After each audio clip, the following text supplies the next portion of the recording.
tarde a todos. Com grande alegria que nessa tarde a gente começa mais um colóquio do Lecotec de pesquisa. Nossas colegas chegaram, então podemos começar. E gostaria inicialmente de agradecer a presença de todos. Esse é um tema extremamente importante para graduandos, pós-graduandos e todos os professores, porque envolve um processo de construção e desenvolvimento da pesquisa científica desde o seu nascimento até a plenitude que a gente tem no nosso referencial no laboratório, o professor Juliano Maurício de Carvalho, que está aqui presente, agradeço a presença, e outros professores que integram a equipe do Lecotec, que são pesquisadores. Então, a proposta desse evento de hoje é que a gente consiga conversar um pouco num âmbito de graduação, de iniciação da trajetória científica. Afinal de contas, o que é essa iniciação científica que nos interessa tanto e que nos desperta, às vezes, medo, preocupação, ansiedade, expectativa. A ideia é hoje a gente falar um pouco sobre isso e partilhar um pouco com vocês e abrir o espaço do Lecotec também para oportunidades de iniciação científica. Nós temos o laboratório sempre aberto para quem quiser conhecer, quem quiser partilhar, então fiquem à vontade, é um espaço nosso. E pensando nessa ideia da gente falar um pouco sobre iniciação científica, o professor Juliano e a sua equipe decidiram conversar com a Lívia, conversar com o Júlio, para a gente poder trazer para vocês de uma maneira concreta o que é a iniciação científica a partir de um olhar de quem faz a iniciação científica, e não de nós que orientamos, né, que estamos acompanhando esse processo. Então é um olhar de graduando para graduando, extremamente rico, extremamente precioso. Então queria agradecer a Lívia e ao Júlio por toparem essa experiência, essa partilha. A gente vai ter as apresentações e depois nós vamos abrir para uma troca. A diferença de um evento convencional no âmbito científico, no âmbito acadêmico, para o colóquio, é que no colóquio a gente consegue conversar. Essa é a ideia, né? Nós estamos aqui nessa posição simplesmente por uma questão operacional, mas todos aqui têm direito à fala, ao diálogo, à troca. Então o colóquio é isso, né? Uma grande roda de conversa, uma grande oportunidade de conversa. Então fiquem à vontade, quando a gente abrir esse espaço para vocês, o espaço realmente é de vocês e para vocês, para que a gente possa construir em conjunto, tá certo? Muito obrigada. Vou apresentar os nossos convidados, né? Eles são membros do Lecotec, iniciantes no processo da pesquisa científica, mas com uma trajetória e uma experiência bastante expressiva. Vamos começar, né, por uma questão de reconhecimento de gênero pela Lívia, e vou apresentar ela a vocês, e espero que vocês possam ter na Lívia uma referência. Fui co-orientadora da Lívia na iniciação científica e é realmente, para mim, uma referência de graduanda no âmbito de iniciação científica. Então é alguém que vale muito a pena, depois dessa conversa inicial, vocês procurarem nos corredores, trocarem ideias, porque realmente ela conseguiu cumprir de uma maneira muito honrosa a função de pesquisadora no processo de iniciação científica. Quem é Lívia, então? Lívia Reginato tem 22 anos. Lívia Reginato tem 22 anos, está no último ano do curso de jornalismo. É ex-vice-presidente do Jornal Júnior e foi bolsista do CNPq por 2 anos na modalidade de iniciação científica. Desde que ingressou na faculdade, se interessou pela área cultural e temáticas ligadas à diversidade. Em sua iniciação científica, teve como objetivo investigar a pesquisa nacional sobre as políticas públicas voltadas à diversidade cultural no audiovisual brasileiro nos últimos 10 anos. Faz parte do Lecotec desde 2016. Então, a palavra é sua, Lívia.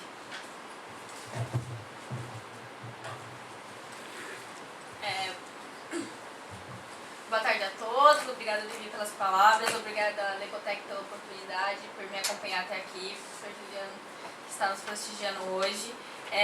Boa tarde a vocês que vieram aqui hoje com curiosidade, com a mente aberta para entender o que é a iniciação científica. E para começar, Pedro, passar slide. Vou começar um pouquinho falando da onde eu saí, para vocês entenderem como eu cheguei até aqui. O começo, eu tinha alguns interesses, eu gostava muito de jornalismo cultural, de séries, de filmes, e também era interessada em políticas públicas como uma forma de efetivar os direitos fundamentais. Aí essa era a minha área de interesse. E eu tinha facilidade em leituras e facilidade em trabalhar com informação, tanto que eu vim fazer jornalismo. Mas o que isso ajudou na pesquisa? Surgiu essa oportunidade no Lecotec e eu fui selecionada para fazer um projeto, para acompanhar um projeto que foi um adendo assim, da tese de doutorado da Vivi, então a gente tem temas correlatos. E eu fui me debruçar para a diversidade cultural, que eu que tinha esse interesse pela diversidade, me acrescentou muito. Então, quando eu entrei no Lecotec, eu entrei pisando em ovos, assim, eu não sabia qual era um ambiente novo, era uma coisa nova, a pesquisa era algo assim, que a gente tem a ideia, fazer pesquisa, é uma ideia, mas quando você aplica isso, você vê que não é um monstro de 7 cabeças, é um processo, tem uma metodologia e você chega a um resultado. Pode mudar, Pedro. Então, na minha pesquisa, primeiro a gente fez o projeto e a metodologia chama revisão integrativa. A revisão integrativa me possibilitou que eu organizasse o conhecimento produzido nos últimos 10 anos sobre o tema que eu estava estudando. E então eu pude sintetizar esse conhecimento. Então, tudo que foi produzido, por exemplo, no Intercom Nacional sobre diversidade cultural do audiovisual, eu sei. Eu li, eu analisei. E eu também cheguei à análise das matrizes teóricas e metodológicas. O que seria isso? Seriam os principais autores usados pela pesquisa nacional e as principais metodologias. A importância disso é que quem lê o resultado da minha pesquisa pode sair de um ponto de partida entendendo quais são os principais autores para serem usados e também as metodologias mais utilizadas para fazer esse tipo de pesquisa. Então, a gratificação maior assim, que eu senti é estar dando uma contribuição. Todo o meu esforço nesses últimos 10 anos, nos últimos 2 anos, para juntar esse conteúdo, foi para ajudar pesquisadores que vão para frente. Então, você acaba deixando um legado. Então, é uma coisa que também você participa na iniciação científica.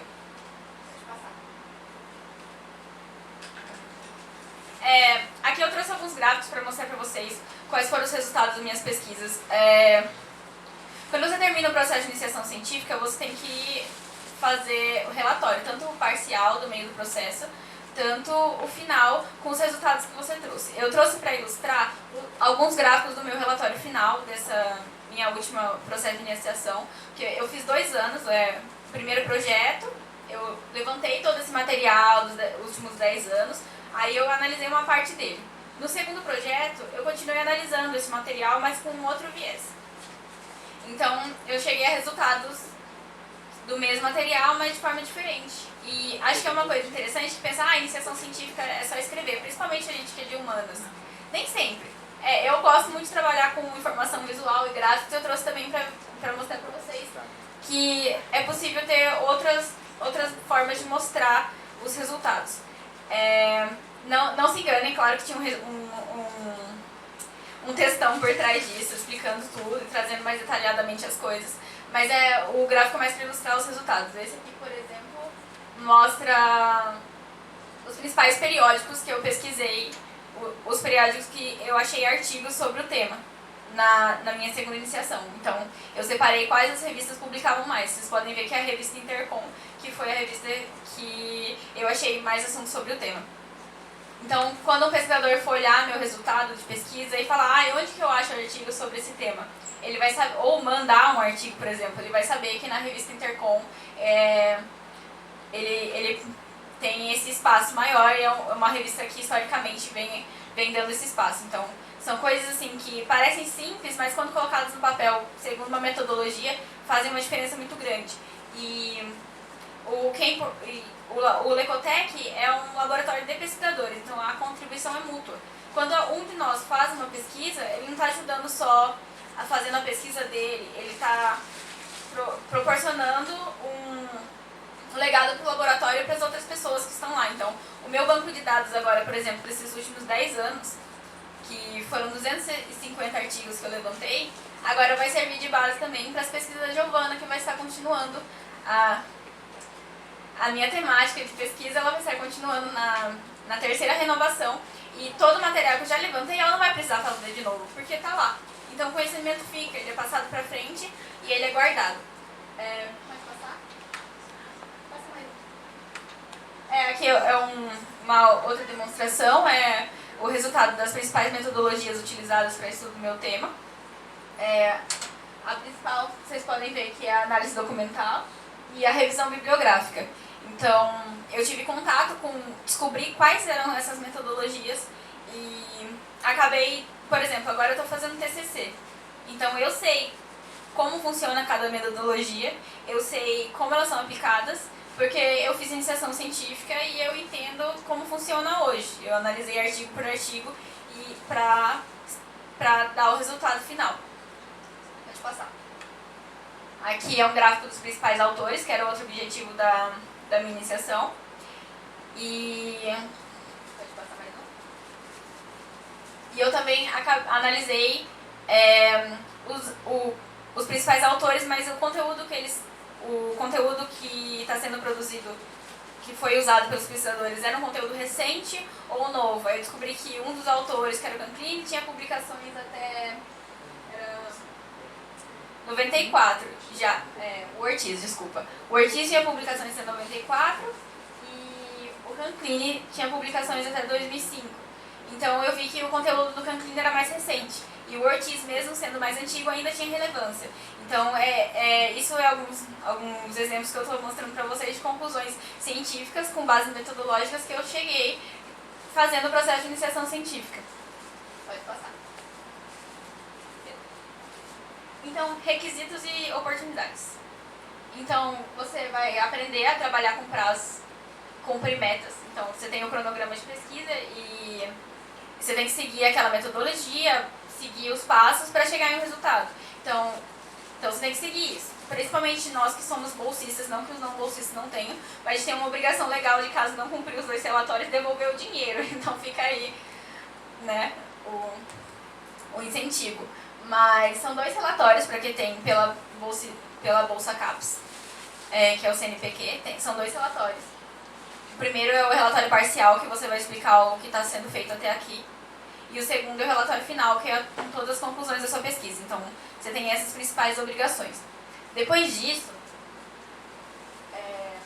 você também tem a participação de eventos, que, por exemplo, na Unesp, o Congresso de Iniciação Científica é obrigatório para aqueles que são bolsistas. Mas você pode participar em outros eventos também. E isso vai o quê? Enriquecer o seu CR, e em caso você queira prestar um concurso, prestar um mestrado, subir a sua qualificação acadêmica, você ganha certificados. Então, a iniciação científica te dá o suporte para você estar participando desses eventos. Então, é uma outra parte do processo que tem a ver com a publicização do conhecimento que você está produzindo. E também a oportunidade de publicar artigos. Publicando artigos, tanto artigos sobre só a sua pesquisa ou assuntos que relacionam a sua pesquisa com a de outros colegas. Então, quando você publica esses artigos, você também ganha qualificação no seu Lattes. Então, tudo isso pega o aluno que acabou de entrar na faculdade, fazer um processo científico, para dar um aporte para ele conseguir continuar na vida acadêmica, continuar a seguir em frente. E, quem sabe, até viver de pesquisa. Pode passar? Aqui é um artigo que eu publiquei junto com a Viviane e o Juliano para um congresso latino-americano. Então, tem um livro disso e o meu nome está lá. É só um exemplo para vocês verem que a iniciação científica vai além de produzir relatório. Se você produz o relatório, tudo bem, você fez sua obrigação. Mas, quando você faz artigos e publica o seu conhecimento em livros, em congressos, em em revistas, você está mostrando para a comunidade o resultado disso. Então, você faz parte da pesquisa nacional, mesmo sendo um aluno de graduação, que a gente tem uma autoestima muito baixa, o que eu sei, o que eu posso fazer, mas você seguiu um processo metodológico, você foi ajudada. Não tem incontáveis as vezes que eu já fui ajudada pela Vivi, pelo Pedro, pelo Juliano, a construir melhor o seu conhecimento, construir melhor esse processo. Então, pode passar? Agora eu vou falar um pouquinho da rotina de trabalho, para vocês entenderem. No Lecotec, para os alunos de iniciação científica, são 12 horas de permanência. Esse ambiente de estar lá fazendo pesquisa no laboratório é muito importante para você ter contato com outros pesquisadores mais velhos. Então, às vezes eu tinha uma dúvida. Perguntava, Pedro, pelo amor de Deus, que metodologia é essa que esse artigo está usando? O pesquisador não falou, e aí ele me tirava uma dúvida. O ambiente é colaborativo, tanto quanto os bancos de dados, tudo. E isso contribui para que a gente aprenda mais. E também o cronograma de pesquisa, que é o que a gente tem no projeto. O projeto vai te dar o caminho, mais ou menos, do que você tem que fazer para chegar ao resultado, mas isso sempre confronta com o seu ritmo de trabalho, por exemplo. Eu passei muito mais tempo na minha primeira iniciação científica levantando material. Era um levantamento de 10 anos. E eu não consegui, no meu ritmo, terminar ele no segundo cronograma. Mas não tem problema. É aconselhável que você siga o cronograma, mas você tem o seu próprio ritmo de trabalho. Eu entregando no final o trabalho proposto, eu posso trabalhar de acordo com o que eu me sinto mais confortável. Então, assim que eu terminei aqui, eu engatei em ler as coisas e isso foi o que... E acabei terminando no prazo o relatório parcial, porque para mim a leitura tinha mais facilidade. Enquanto o processo de pesquisa era uma coisa que eu estava aprendendo ainda, a fazer a busca por palavra-chave, que é o que trabalha a minha metodologia. Então, pode passar, Pedro. Então é isso, eu resumi bastante o que foi esses 2 anos. Claro que eu tô mais madura nesse processo, se eu estivesse fazendo esse colóquio aqui no primeiro ano, eu não teria a experiência que eu tenho hoje. Com 2 anos de iniciação científica, você já no meu caso, que eu fiz, continuei a mesma pesquisa, você já conhece a metodologia, fica mais familiarizado com os prazos, você aprende a lidar melhor com os relatórios, que é o primeiro relatório, gente. É um caos, você não sabe o que está fazendo, você surta. Vou dizer que ninguém surta, a gente surta, mas com ajuda a gente segue em frente, consegue entregar e consegue amadurecer nesse processo. Então, quando eu fui escrever meu último relatório, eu só sentei e fui fazendo, com a calma. E eu que teria esse processo de iniciação científica, para você aprender a ver se a pesquisa é algo que você tem facilidade, que é uma coisa ou se é uma coisa que você quer para a vida. E também ter contato com esse processo. Ter contato com o processo de pesquisa, que também não é só na universidade que é usado. Tem outras formas de usar essas habilidades em pesquisa, por exemplo, cumprir prazos e fazer relatórios. Todo lugar precisa cumprir prazos e fazer relatórios. Mas, como a gente faz na faculdade também. É isso. Muito obrigada por me ouvirem. Se alguém tiver alguma dúvida, depois que o Júlio apresentar a parte dele, a gente conversa. Muito obrigada.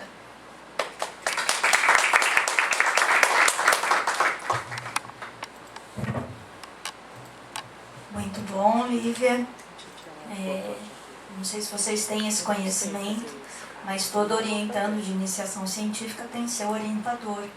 E os orientandos, de maneira geral, de iniciação científica, de mestrado, doutorado, no Lecotec, normalmente eles estão vinculados ao professor Juliano Maurício de Carvalho, e temos colegas também que participam do laboratório de maneira mais presente, que tem outros orientandos. A gente tem essa partilha no Lecotec, mas a maioria dos que estão lá fisicamente presentes são orientandos do professor Juliano. Então, ele também é meu orientador do doutorado. E nós temos um trabalho de se propor a construir de maneira coletiva, como a Lívia disse. Então, nós que temos uma trajetória um pouquinho mais longa de que quem está na iniciação científica ajuda quem está chegando. Então, essa é a dinâmica. Por isso a Lívia fala o Pedro, a Vivi, né, o Juliano, essa relação de construção que a gente tem. Bom, e agora nós vamos conhecer um pouco do trabalho do Júlio, nosso youtuber. Para quem tem curiosidade, fica o convite. Júlio, por favor, nos conte mais sobre isso depois. Mas Júlio César tem 20 anos, é estudante do 3º ano de jornalismo noturno. Seu objetivo de pesquisa é o YouTube e seus criadores de conteúdos voltados ao público infanto-juvenil. O primeiro contato com a plataforma foi através da criação de conteúdo, em que sentiu a necessidade de criar aos pais e responsáveis um método para que estivessem cientes do conteúdo veiculado na internet, assim como em outras plataformas de divulgação dos produtos audiovisuais. Faz parte do Lecotec desde 2017. A palavra é tua, Júlio.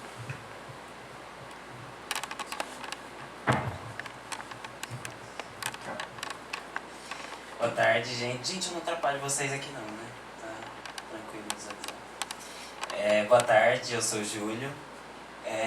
A minha pesquisa ela era sobre a aplicação da classificação indicativa em vídeos online sobre o universo de games. E eu tinha como co-orientador o Leiberson e como orientador o professor Juliano Maurício. Pode passar. Então, primeiro, antes de começar a falar da minha pesquisa, eu senti a necessidade de falar sobre o que é iniciação científica. Pode parecer um pouco besteira pra gente falar disso agora, depois de 1 ano, a Lívia já fez 2 anos de pesquisa, mas no começo, para mim, eu tinha essa necessidade de entender, porque eu realmente não sabia mesmo. Então, quando eu conversei com o professor Juliano, quando eu fui conhecer o Lecotec, na verdade, eu estava buscando uma vaga para outros assuntos que não eram relacionados à pesquisa, à iniciação científica. Mas aí o professor conheceu o que eu desenvolvo no YouTube, desenvolvia pelo menos, e se interessou bastante e me mandou um e-mail e falou: Júlio, por que a gente não conversa mais sobre uma iniciação científica? Eu falei: tudo bem, fui pesquisar. Né? Mas enfim, a iniciação científica, o que eu entendi ao longo desses anos e até agora, é que ela é o desenvolvimento de habilidades práticas. Porque a gente tem a noção de que a iniciação científica é algo muito teórico, que a gente só lê e escreve, mas na verdade a gente precisa entender sobre o que a gente está lendo e escrevendo, né? Então eu preciso adotar um método prático para que a minha pesquisa faça sentido. E eu preciso ter um domínio também do conteúdo estudado, né? Essa palavra domínio ela é um pouco forte, porque parece que eu preciso saber de tudo, mas na verdade não é isso, né? Porque se eu sei de tudo, então eu não preciso da minha pesquisa. Mas eu preciso pelo menos saber um pouco. Então, por exemplo, eu conhecia de certa forma o YouTube, já sabia de algumas coisas que aconteciam, como funcionava a publicação de um vídeo, por exemplo, então foi um pouco mais fácil. E partir de uma problemática sem resultados pré-estabelecidos, porque igual eu acabei de falar, se eu tenho resultado, eu não tenho pesquisa, né? Não faz sentido eu pesquisar sobre o que eu já tenho a resposta. Então, pode passar. Então, depois de entender como funciona a iniciação científica, eu parti para o meu projeto de pesquisa, né? Então, para realizar esse projeto de pesquisa, nós fizemos reunião, eu, o Leiberson e o professor Juliano, para discutir temas relevantes, porque, na verdade, no começo, eu não tinha ideia do que eu queria trabalhar no YouTube. A gente pensou em, por exemplo, na influência dos algoritmos na política, porque era uma época em que se falava muito das eleições norte-americanas e o Trump eleito e etc. E a influência das redes sociais nisso, e a divulgação das fake news e outros assuntos. Mas aí, com a organização e o aprimoramento de ideias, nós vimos que esse é um assunto relevante, mas que talvez não tivesse o viés e eu não dominasse tanto quanto o YouTube e os criadores de conteúdo que eu já conhecia, que eu acompanhava de certa forma. Então aí a gente foi afunilando, até chegar nos games, no público infanto-juvenil, entender a relevância disso para a minha pesquisa. Então, nessa discussão sobre a finalidade do projeto, a gente entrou nesse aspecto, né? E para produzir o projeto de pesquisa é uma questão muito engraçada, que eu costumava brincar no começo, porque ele precisa ter 5 páginas, né? Só que as 5 páginas para você fazer uma politicagem ali, justificar do porquê que a sua pesquisa é relevante. E 5 páginas é pouco, porque você acaba sentindo a necessidade de falar mais, falar, olha, minha pesquisa é importante, vocês precisam aprovar, mas aí a gente precisa maneirar nas palavras, cortar bastante coisa. Mas no final deu tudo certo e estamos aqui. E depois do projeto ser aprovado, nós temos a rotina, né, que eu fui conhecer, que são 12 horas semanais de permanência. É um diferencial no nosso laboratório, né, no Lecotec, porque a gente tem essa oportunidade de estar em um ambiente que não é a minha casa, que é diferente. Gente, assim, eu sinto que eu sou muito mais produtivo no Lecotec. Então, minhas permanências aconteciam na quarta, na quinta de manhã e à tarde, na sexta à tarde. É um ritmo tranquilo também, igual a Lívia falou, você tem um plano de atividades, mas você segue o seu ritmo de acordo com aquilo que você é capaz de produzir, claro, trabalhando com os prazos, mas também não se obrigando, se punindo demais nessas questões. Nós temos reuniões mensais com foco no andamento de pesquisa, então é uma reunião com todo o laboratório, onde a gente conhece um pouco mais da pesquisa dos outros pesquisadores, a gente conhece, conversa, debate, e é um debate muito interessante porque, a pesquisa é minha, mas muitas vezes eu não tenho uma ideia, sabe, eu não tenho aquela sacada que outra pessoa pode ter dentro da plataforma. Então é muito bom esse debate, é muito produtivo, porque muitas vezes, e também Pedro, Janaína, todo mundo manda lá pra gente no WhatsApp, olha, tal notícia do YouTube, e a gente pode até pegar ela e colocar ali no relatório. Isso aconteceu comigo, inclusive, que era uma notícia bem relevante, que o Ministério da Justiça estava discutindo a aplicação da classificação indicativa no YouTube, enquanto eu estava realizando essa pesquisa. Então foi uma notícia que mudou muita coisa. Seguindo a ordem do plano de atividades, né, como eu falei, nós temos um plano, ele é bem detalhado de tudo aquilo que vai ser realizado ao longo do ano, mas, claro, seguindo o nosso ritmo. E uma coisa muito interessante da minha iniciação científica é que, diferente da iniciação da Lívia, ela é do PIBIT. E aí eu falo isso para as pessoas que conhecem a iniciação, eu falo, minha iniciação é do PIBIT. Ela, PIBIC, não, PIBIT. Porque é o Programa Institucional de Bolsas de Iniciação em Desenvolvimento Tecnológico e Inovação. Então, na verdade, não é uma iniciação científica, é uma iniciação tecnológica. E qual que é a diferença dessa iniciação para as outras? É que, normalmente, nas iniciações científicas, você apresenta uma problemática de forma bem resumida, viu, gente? Não é só isso, não. Mas você apresenta uma problemática e depois você apresenta uma conclusão sobre a problemática. Então, por exemplo, a minha problemática não existe classificação indicativa no YouTube. A conclusão que eu cheguei, devemos aplicar a classificação indicativa no YouTube. Mas aí a diferença do PIBIT é como aplicar essa classificação indicativa na plataforma.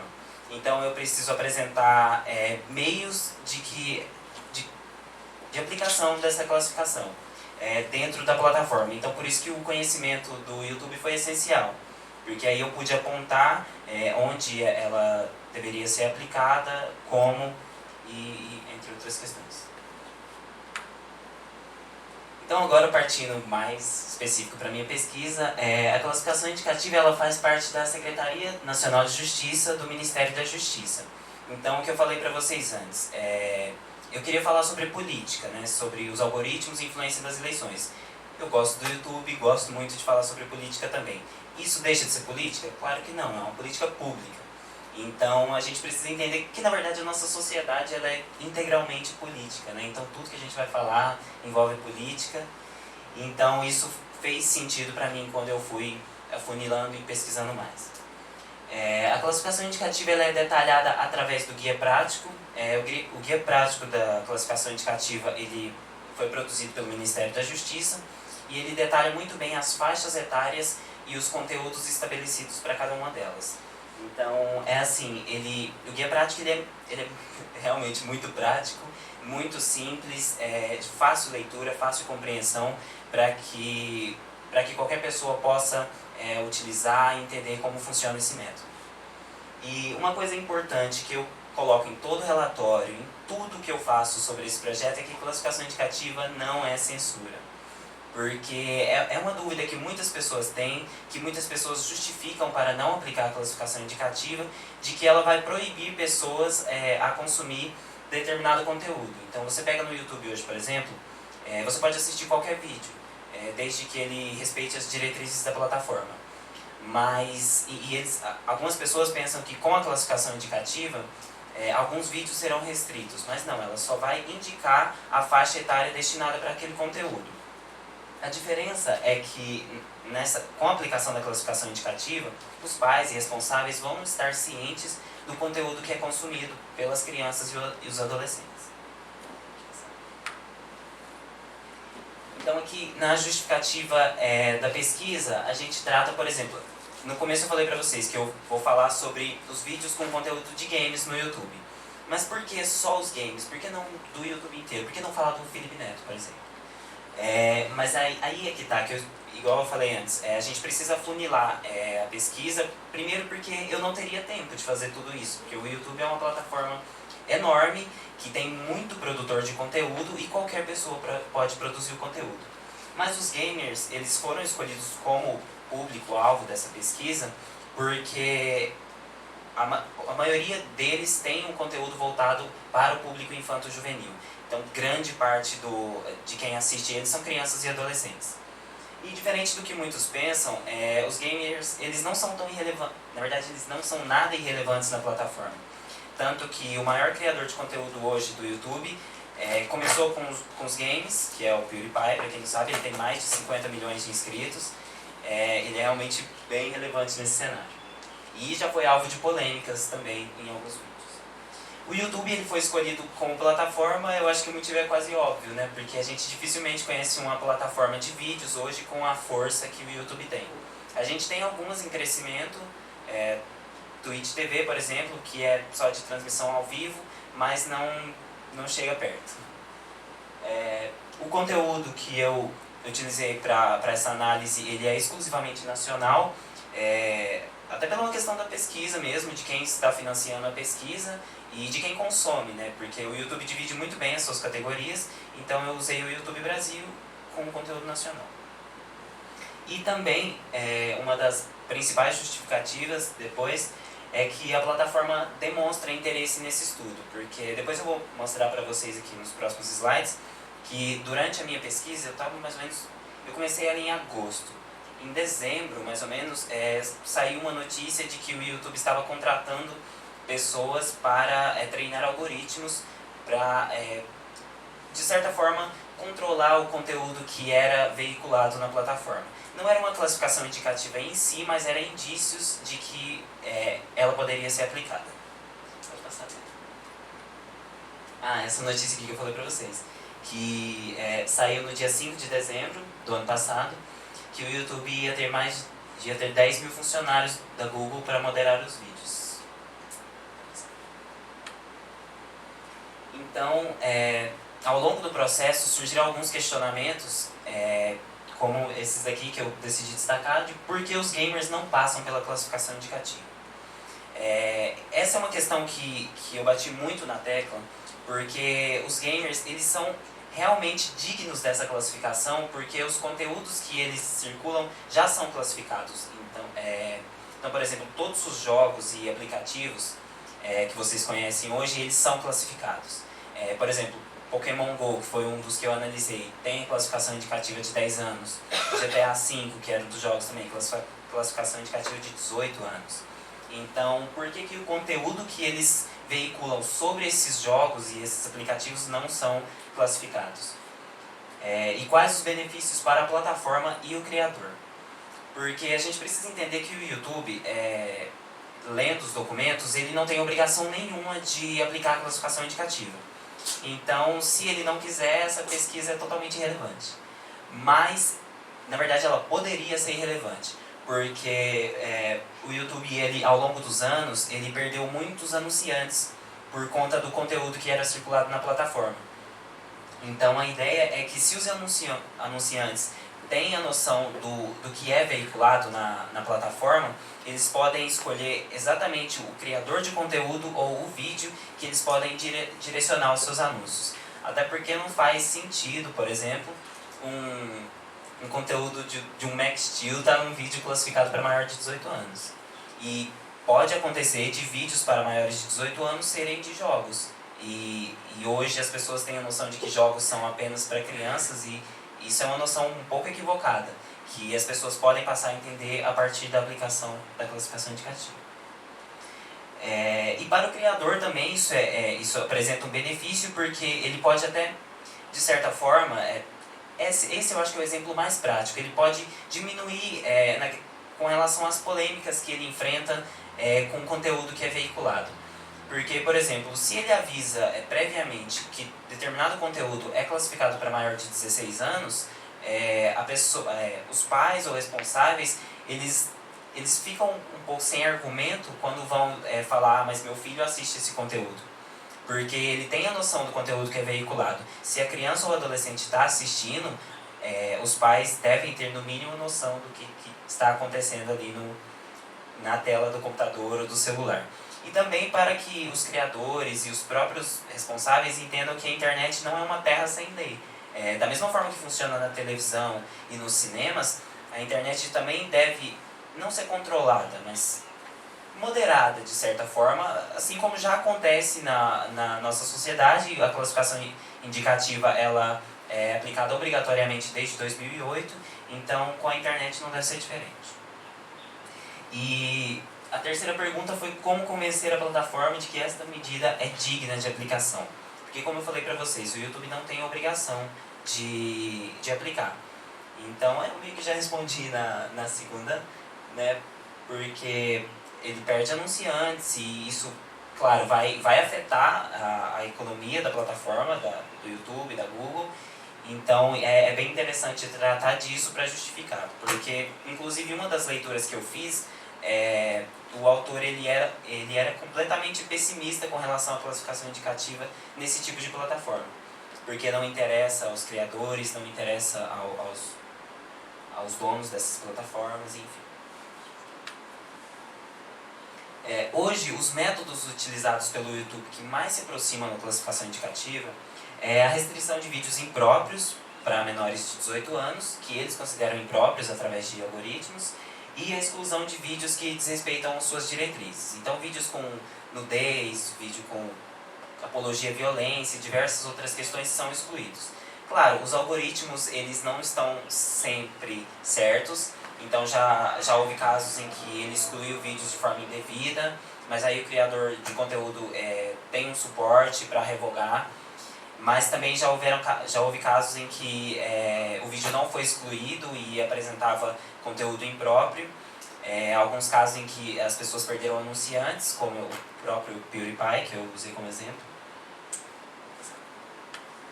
E as sugestões da aplicação, de acordo com a minha pesquisa, é uma tarja inserida pelo próprio criador de conteúdo no início do vídeo.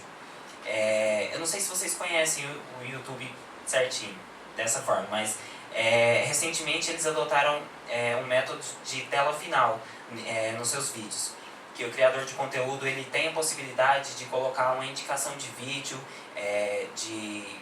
de um outro canal ou até mesmo do seu próprio canal para inscrição nos últimos 20 segundos de vídeo aproximadamente. A ideia dessa tarja é que ela funcione nos mesmos moldes da tela final do YouTube, só que como uma tela inicial e com a classificação indicativa. Por que essa tarja e não o criador coloca quando ele está editando o vídeo?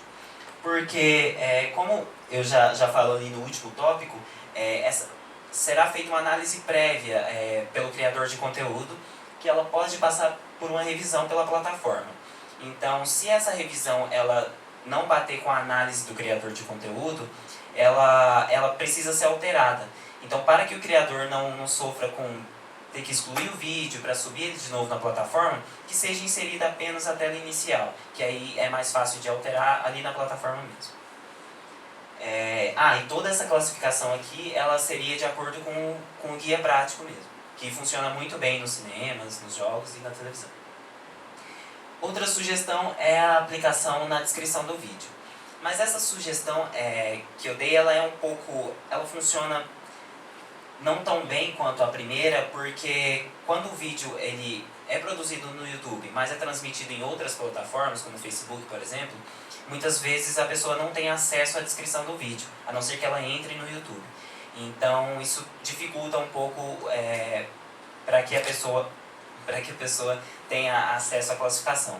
Então o ideal seria que essas duas formas sejam aplicadas, mas que se fosse para escolher uma, eu escolheria a primeira, que é a tarja inserida pelo próprio criador.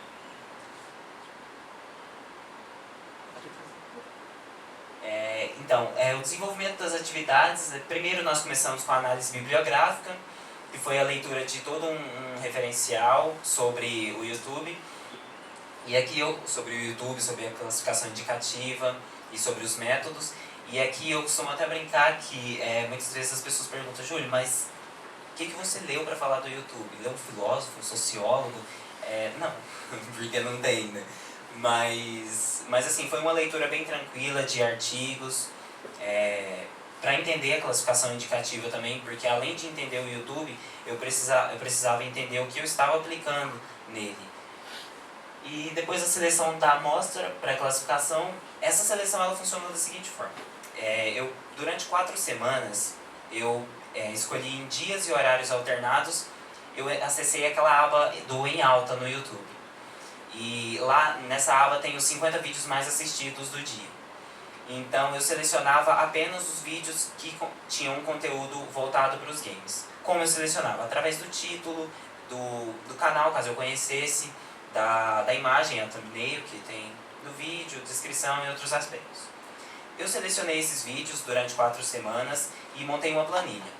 Depois que eu montei essa planilha, eu filtrei por vídeos mais assistidos e criadores com maior número de inscritos dentro dessa planilha. E disso eu selecionei 5 criadores.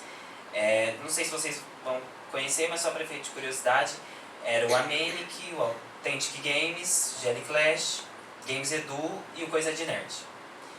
Então, desses 5 criadores, eu selecionei os 5 vídeos mais assistidos de cada um e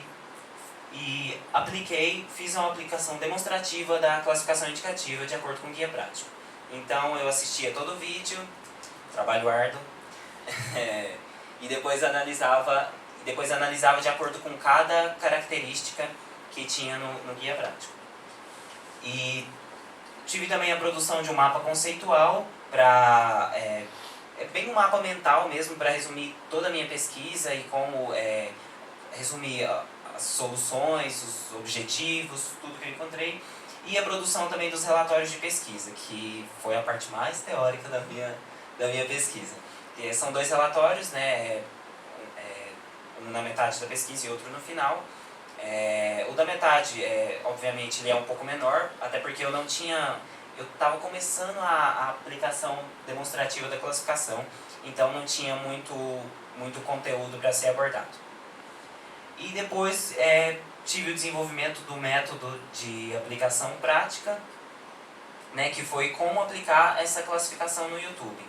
Porque essa é uma das principais dificuldades que o Ministério da Justiça encontrou para aplicar a classificação indicativa no YouTube. Inclusive, durante essa pesquisa, eu mandei um e-mail para eles, depois de ler uma notícia para o Ministério da Justiça, de que eles tinham interesse na aplicação dessa classificação.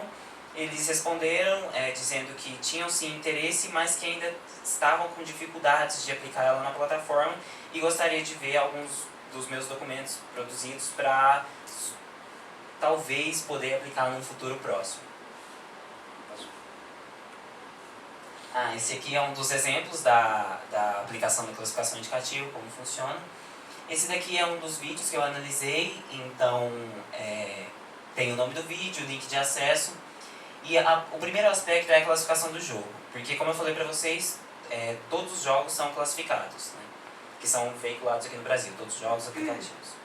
Então, o jogo analisado foi o GTA V, com classificação indicativa de 18 anos. E aqui, se vocês perceberem, eu não anotei só o conteúdo que mais... como posso explicar?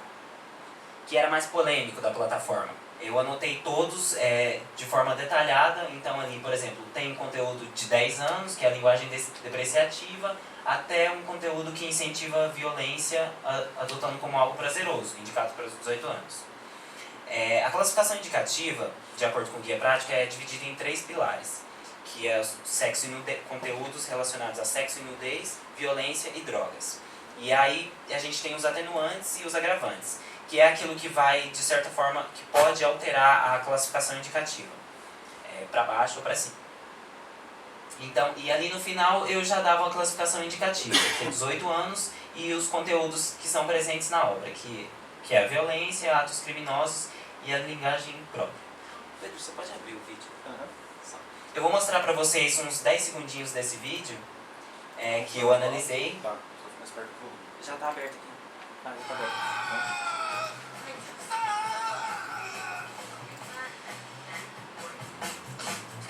Excuse me. E aí, tia? Só no zap, né? Pera aí, mulher. Senhora, Ai, vou atrás, vem cá. Vai, cachorro. Toma vacilão. meu cachorro morreu! Eu matei o magrelinho. Não acredito, Magrelinho, puta que pariu! Bom, eu sou o Chuck. O Chuck, ele mata coisas. Que merda. Galera, olha isso aqui, ó. Chuck, mano, boneco assassino. Quando eu era pequeno, tinha o quê? Então, gente, foi só uma demonstração rapidinho para vocês verem o tipo de conteúdo que eu analisei. Então, assim, tinha conteúdo de todo tipo. Esse foi um dos vídeos mais polêmicos que eu peguei. Ele tem cerca de 9 minutos. Então, vale ressaltar que aqui eu não analisei só só o conteúdo do jogo, porque isso já é classificado, então não faria sentido. Eu analisei o uso dos memes que ele utilizou, a linguagem do criador e os seus gestos e todos esses aspectos. Então, aconteceu aqui, coincidiu de que a classificação do vídeo fosse a mesma do jogo. Mas aconteceu, por exemplo, da classificação do jogo ser de 10 anos e do vídeo ser livre, porque o conteúdo veiculado não era impróprio. Então, isso variou muito essa classificação indicativa, mas a média desse criador foi 16, 18 anos. Tiveram outros criadores que teve uma média de entre livre e 10 anos, então foi uma boa amostragem. E para finalizar, gente, é um pouco triste na verdade, que para falar de forma geral da pesquisa brasileira, né, que a gente vê hoje que muitas pessoas questionam a relevância da pesquisa brasileira, né? Muitas pessoas dizem que existe muita pesquisa irrelevante no Brasil, mas a gente precisa entender para quem é irrelevante essa pesquisa, né? Porque, por exemplo, gente, falando aqui, essa pesquisa aqui, ela pode ser relevante para a Lívia, que não tem um filho. Então, ela tem mais de 18 anos, então ela pode assistir o vídeo que ela quiser no YouTube. Mas essa pesquisa pode ser relevante para os meus... Essa pesquisa pode ser relevante para os meus pais, por exemplo, que tem meu irmão de 12 anos e querem ter a noção do conteúdo que é veiculado nas plataformas que ele consome.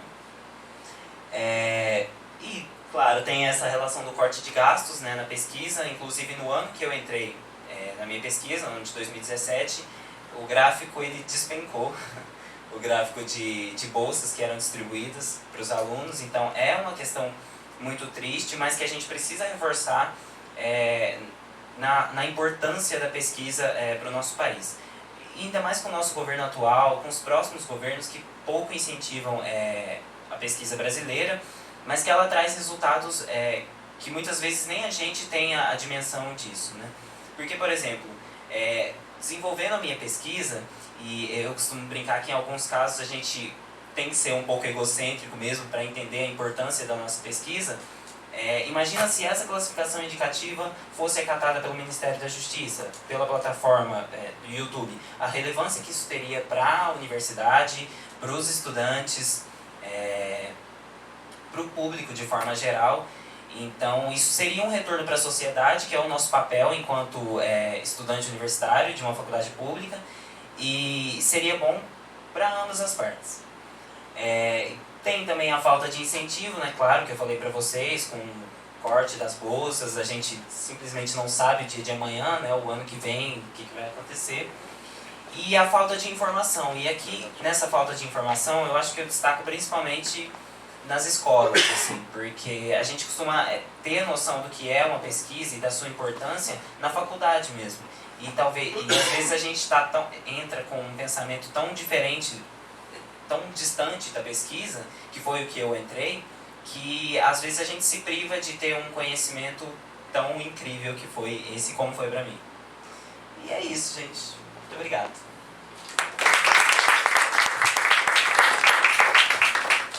Obrigada, Júlio, pelas explicações. Depois a gente conversa um pouco mais sobre a sua experiência como youtuber. Queria, antes de abrir, né, para a nossa conversa, queria só lembrar algumas questões que são importantes no âmbito da iniciação científica, é que toda pesquisa científica ela tem alguns critérios, né, seja no âmbito de iniciação científica, quanto mestrado, quanto doutorado, quanto pós-doutorado, livre docência, e para o pesquisador em si, ele tem critérios científicos que são super importantes. Então nós ouvimos eles dizendo aqui sobre alguns deles, que é uma fundamentação teórica. Eu brinco que fundamentação teórica é tipo partido político, como você parte a tua perspectiva daquele objeto que você vai analisar. Então você precisa de uma fundamentação teórica, você precisa ter um objeto, e a dica que a gente sempre dá é: escolha um objeto que você tenha paixão, porque vai ser uma relação árdua, intensa, profunda com o seu objeto. Então gostar dele é muito importante. Ter uma metodologia, porque é isso que faz toda a diferença. A metodologia é um critério sistematizado de análise que qualquer cientista, qualquer pesquisador que quiser realizar a mesma trajetória que você fizer, ele vai chegar no mesmo resultado que você chegou. Esse é o segredo da ciência. Isso é que muda tudo. A gente sai do acha, pensa, imagina, pro afirma. Né? Essa é a grande mudança. E a grande mudança é uma aplicação metodológica. Isso é muito importante. Então é um critério de como executei aquela percepção a partir daquele objeto diante de um olhar teórico. Isso é a essência da pesquisa científica.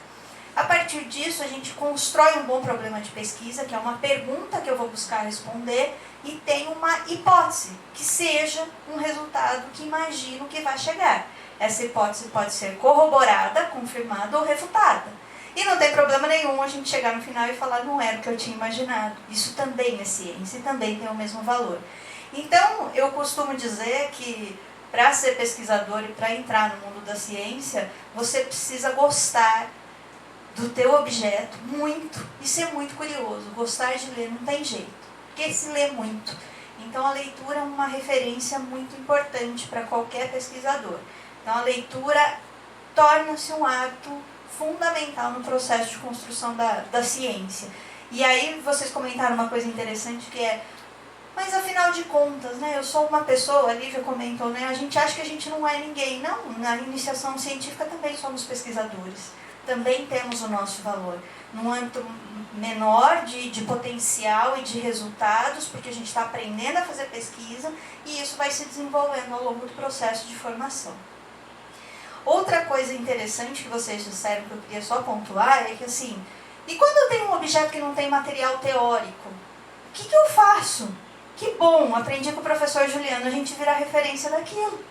Porque se não tem, a gente vai descobrir, vai desbravar, vai construir um texto e aí vão referenciar a gente. A gente tem um exemplo disso no Lecotec, que é o Pedro, que trabalha com games, que se tornou uma referência enquanto mestrando e depois doutorando, porque não tinha o material que ele pesquisava. Então hoje ele é uma referência no mundo dos games, porque ele trabalha com políticas públicas de games. E no começo ele também falava: mas não tem. Eu passei por essa experiência também no mestrado. Então não se privem de um objeto que você goste muito porque não tem material teórico. E uma coisa muito importante, que o Júlio usou o termo de a gente constrói politicagem nos textos que a gente apresenta de projeto, na verdade, não é exatamente uma politicagem, que você vai fazer política. Você vai convencer alguém que está te avaliando que o material que você está propondo de pesquisa científica, você tem que convencer mesmo, ele é relevante. Porque o segredo de uma boa iniciação científica é que a sua pesquisa seja relevante. Aí é relevante para o mundo? Não, ela é relevante para aquele campo de pesquisa, para aquele olhar. E tem que ser algo novo. mas eu estou contribuindo só com uma vírgula. Tá ótimo, iniciação científica é isso. Eu vou aprender, eu vou entender e vou contribuir com uma vírgula. Então, por exemplo, a Lívia me trouxe uma sustentação para a minha pesquisa que me deu muita serenidade e uma confiança de fazer um capítulo da minha tese, que era o conceito de diversidade cultural eu não encontro sistematizado que não seja referenciado por uma instituição. E o que vem por trás disso? Ela falou, cansei de procurar. E eu procurava numa frente, ela procurava na outra frente, ela não tem. O incômodo dela de não ter, eu em nível de doutorado, ela em nível de iniciação, a gente chegou no mesmo resultado. Poxa, falta isso, nós precisamos trabalhar nisso, isso é um ponto importante. Então essa é a graça, e fazer ciência é contribuir com o mundo. Então a partir dessa reflexão que eu faço aqui rápido, só para a gente poder entender um pouco melhor esse campo da iniciação científica, queria abrir a roda de perguntas aqui para todos nós, e queria iniciar a pergunta para os dois da seguinte perspectiva. Vocês acham que a pesquisa de vocês contribuiu com o mundo e mudou em alguma coisa o mundo, não o mundo globo, né? Mas o pequeno mundo, o pequeno campo de trabalho que vocês se propuseram, ou pode contribuir e de que forma isso aconteceu? A partir dessa minha colocação, eu abro para vocês o diálogo. Só um pedido, por gentileza. Deixar as pessoas à vontade. Tem uma bolachinha, tem um suco assim, se eles quiserem se servir, só para não deixar só no final. Que aí tá, desculpa te interromper, mas está colocado aqui, as pessoas sintam-se à vontade. Eu acho que é bom bater, peraí. Gente, então dá para ouvir? Fiquem à vontade, o professor Juliano convidou, a Janaína foi lá, né, com a colega, fizeram um empenho para trazer para a gente, então prestigiem, por favor. A gente tem o hábito no Lecotec. Os taurinos podem puxar a fila. A gente tem o hábito no Lecotec. É lógico. Ô Pedro, eu sempre abro o café. É que não pode pegar todos, tem alguns que estão fumando. Estão trabalhando. Mas a gente tem esse hábito nos colóquios de receber os colegas para um café, para um lanchinho, como uma acolhida afetuosa a vocês. Fiquem à vontade.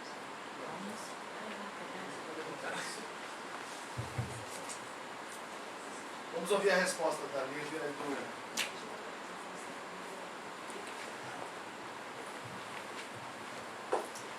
A pergunta...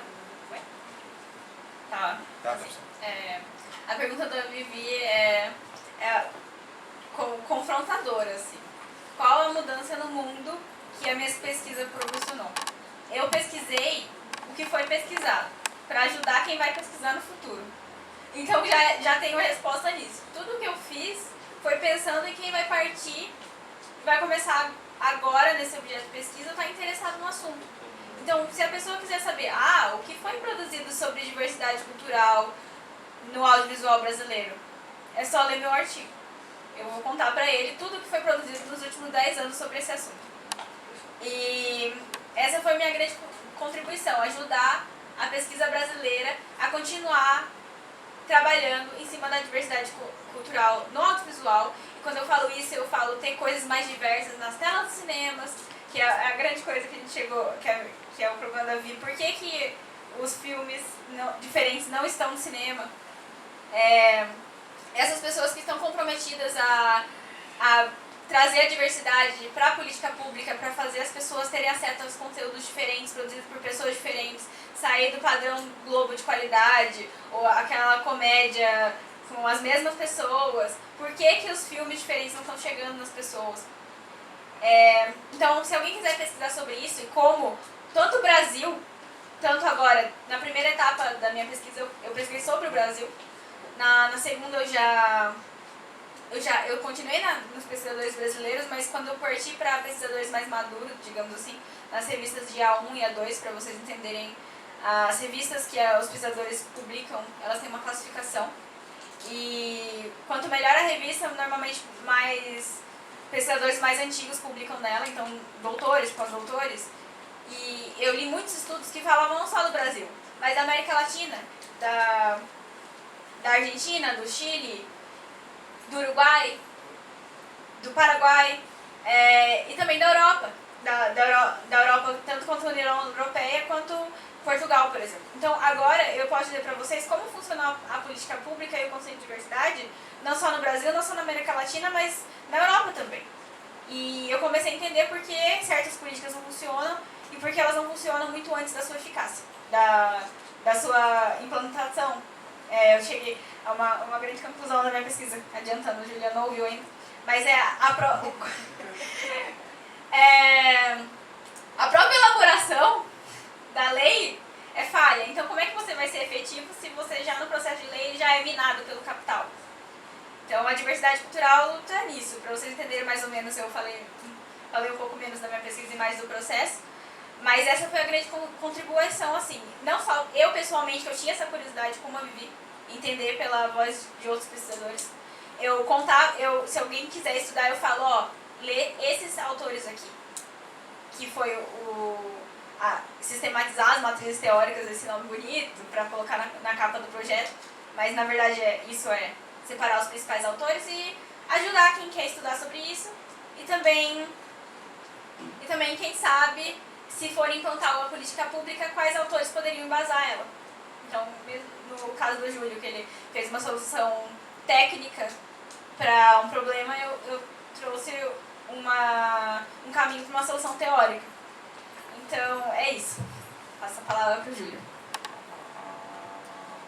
Então, uma das grandes transformações que eu pude perceber com a minha pesquisa, de forma geral, foi assim, o começo desse, não o começo, mas apontar a necessidade desse estudo em plataformas que vêm surgindo no nosso cotidiano e que as pessoas consomem ao longo desse processo, né? Então, nós temos diversas plataformas que existem, temos plataformas ganhando força nesse meio audiovisual, o próprio Facebook já está financiando muito dos criadores de conteúdo com público nos games. Então, a diferença para mim principal foi essa, foi atentar as pessoas da necessidade de aproximar a internet das leis que já existem para a televisão e para o cinema, por exemplo. E, particularmente, a mudança que eu percebi, principalmente para a minha pessoa, foi o conhecimento da classificação indicativa, porque foram 25 vídeos analisados, em todos eles eu consultava o guia prático, então chegou um momento que eu estava assistindo um vídeo no YouTube e falava, qual a classificação desse vídeo? E nem estava na iniciação. Então, é um negócio muito engraçado, assim, que eu aprendi bastante com a classificação, e acho que vai ajudar ainda, porque assim, não é um processo finalizado, né? Eu analisei só os games, mas a porta está aberta aí para quem quer analisar outros tipos de conteúdo que tem milhares e milhares no YouTube, não só no Brasil, como no mundo inteiro. E eu acho que isso beneficia bastante a todos. É isso. Bom, agora abrimos para vocês. Iniciamos o nosso bate-papo aqui com todos. Fiquem à disposição. A gente só pede que pegue o microfone para que fique mais fácil, para que todos ouçam. Então, vençam a timidez, que me parece aqui a grande maioria do campo da comunicação. Então, façam um exercício da superação da timidez para a gente construir esse diálogo bacana.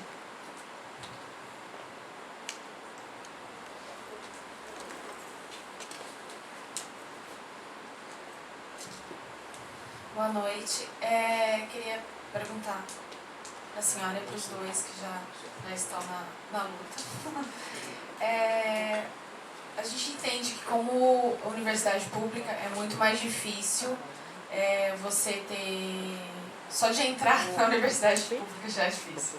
Mas você ter toda uma estrutura. Como que vocês veem a possibilidade de vários alunos fazerem isso? Porque eu conheço vários alunos que gostariam de estar aqui nesse momento, que gostariam já de ter iniciado uma iniciação científica, mas por toda uma condição socioeconômica e de disponibilidade da própria faculdade de, olha, vamos pesquisar só um pouquinho para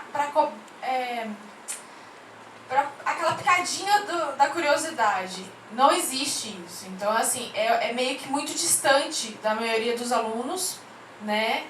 E para outra parcela desses alunos que, mesmo com dificuldade, gostariam, eles não têm um acesso e nem a disponibilidade de tempo. Então, assim, como vocês se organizaram, né? Quanto bolsistas ou não, e o que vocês esperam mais pra frente, talvez, para que outras pessoas possam participar e tudo mais. Porque eu acho que para a iniciação científica basta ter a ideia, né? Foi o que vocês explicaram. E se a gente está aqui, somos cabeças pensantes, ideias não nos faltam. Mas eu acho que falta bem mais do que as ideias.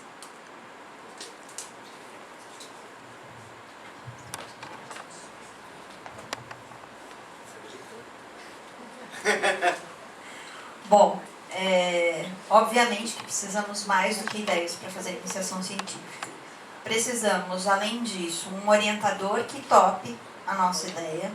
Precisamos de uma condição de disponibilidade muito grande de ir além do que seria a sua zona de conforto, porque fazer iniciação científica é além da graduação. Então, na verdade, é como se você estivesse fazendo quase 2 graduações ao mesmo tempo, porque você está produzindo conhecimento específico sobre aquilo. Então, precisa ter muita disposição. Eu percebo que esse já é um limitador, que pouca gente tem disposição a se propor a encarar uma iniciação científica, porque não é fácil. É mentira dizer que é gostoso e divertido o tempo inteiro. É um desafio constante. E o outro desafio que a gente tem, eu não sei que ano que você está aqui na graduação, mas nos últimos anos a gente tem tido um corte muito significativo da quantidade de bolsas. Há alguns anos isso era muito diferente, a oportunidade de iniciação era muito maior. Então hoje o que eu percebo, e assim, isso percebo desde sempre, as pessoas procuram a iniciação científica, até ia fazer a brincadeira aqui com eles, né? Mas ou você procura iniciação científica porque você tem muita paixão por um objeto ou por possibilidade de pesquisa, ou você tem uma necessidade financeira muito grande e você topa o desafio para a sobrevivência. Então, normalmente, é esse o comportamento que tem. Então, a tua pergunta é, vivemos uma situação, e é uma reflexão, não é uma resposta, porque é uma pergunta bastante desafiadora para sistematizar e dizer categoricamente o que é. A gente percebe que temos um desafio muito grande institucional, de uma demanda muito grande para uma viabilidade pequena. Mesmo assim, o que é possível fazer é conversar e fazer uma iniciação científica sem bolsa, de repente. Isso é possível se viabilizar. Então, pensando não na questão monetária, né? Eu, por exemplo, eu faço graduação à noite, trabalho de dia, mas eu quero muito fazer uma iniciação científica. Como que eu faço? Olha, eu posso conversar, encontrar um professor que tem afinidade com o meu objeto, eu tenho afinidade com a pesquisa dele, e a gente construa um objeto e eu faço uma iniciação científica com ele. Esse é um caminho, mas o grande segredo que eu percebo, assim, o grande diferencial é a disposição do pesquisador. Então você vai fazer 3 turnos na vida? Você vai fazer 3 turnos na vida. A gente tem um desafio imenso agora, por exemplo, para quem faz doutorado, que é fazer um doutorado, que é extremamente complexo, trabalhando, porque pouquíssimos têm bolsas e agora as bolsas vão ser cortadas. Vai parar de existir doutorando no mundo? Não. Como é que a gente faz isso? A gente faz com engajamento, com muita determinação, acho que esse é o grande segredo da vida, né? Como que a gente faz acontecer? Com disposição e abrindo mão de muita coisa. Então, assim, você não vê novela, você não vê Netflix, você não vê um monte de coisa, a menos que você queira pesquisar novela ou Netflix, que é a solução, né? Quando a gente não quer deixar aquilo que a gente gosta muito.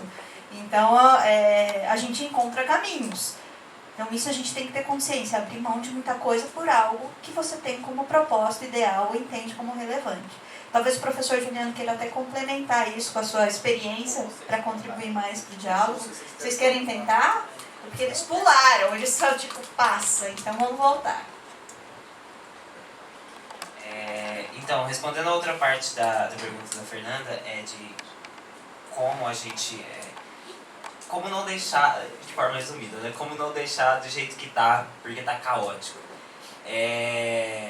eu acho que assim, a gente tem que aproveitar muito esse tipo de espaço aqui, esse tipo de discussão, que a gente discute sobre a pesquisa dos outros, aprende um pouco mais. Às vezes surge uma ideia também aqui nessa conversa. E recentemente, por conta do corte das bolsas, teve uma movimentação muito importante nas redes sociais, principalmente no Twitter, que foi uma hashtag em que as pessoas explicavam sobre o seu objeto de pesquisa. Então, e as pessoas conversavam entre si sobre a relevância, discutiam sobre os temas e tal. Então eu acho que o mais importante, para que o governo não nos afunde de forma bem clara, né, é aprofundar essa discussão sempre. Nunca deixar que isso fique do jeito que está. Então, por exemplo, se houve um alerta de corte de gastos, a gente precisa fazer alguma coisa, porque a gente vive numa democracia, a gente não pode ficar parado. Porque realmente pode ser que isso, para agora, não interesse tanto ao governo. Porque, claro, é um mal nosso, né, querer tipo, medidas práticas agora, não a longo prazo. Mas, e essa é uma medida a longo prazo. Então a gente precisa conversar sempre, dialogar mais com pesquisadores, com pessoas que querem pesquisar, porque realmente não está fácil. Sobre conseguir conciliar com uma rotina caótica quando... vou contar minha experiência, porque eu acho que é importante assim, para compartilhar como é que eu vou ter tempo de fazer um negócio desse no meio da vida de graduação. Meu Deus do céu! É o que a Vivi falou. Primeiro de tudo, vontade. Você tem que ter vontade de fazer isso. Você vai se comprometer com uma coisa e vai ter que dar a cara a tapa e cumprir o que está no projeto. O professor Juliano sempre costuma falar quando a pessoa entra no Ecotec que quem faz 10 faz 11. Quando eu entrei no Ecotec, eu era vice-presidente da Jornal Júnior, com horário de permanência semanais, com reuniões extras das reuniões semanais para todo mundo, porque como eu era vice-presidente eu tinha que comparecer a outras reuniões. Entrei mais no Ecotec com mais 12 horas de permanência e fazia a graduação, mais algumas aulas extras de outros cursos de design, de artes que eu tinha interesse. Então, assim, não vou falar pra vocês que é saudável, não vou indicar isso a ninguém, porque cada um sabe o seu limite e também eu tinha muita vontade de aprender aquilo, de estar lá, então eu consegui. Claro que foi insustentável por muito tempo, eu fiquei nessa rotina maluca por 6 meses só. Mas é querer, questão de querer e questão, como a Viviane falou, de precisar. Quem nunca viu alguém que faz iniciação científica surtando por aí, principalmente em época de relatório, não conhece ninguém que faz iniciação científica. A gente está sempre surtando. Mas sempre.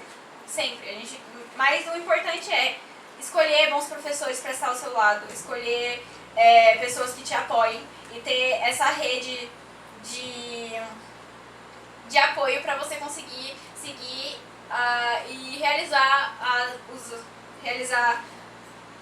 aquilo que você almeja, assim, enquanto sua experiência de graduação. Eu queria tudo, e eu fiz tudo. Eu tô me formando agora.